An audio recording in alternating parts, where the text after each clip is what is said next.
कोरवे में हो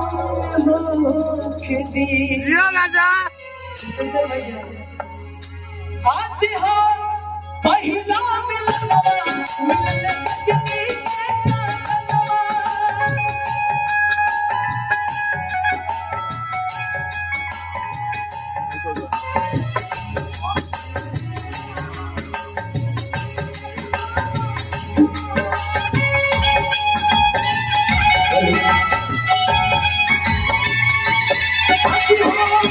पहिला मिलनवा मिलन सजनी के साथवा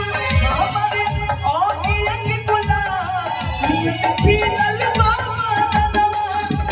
सुनी भगवान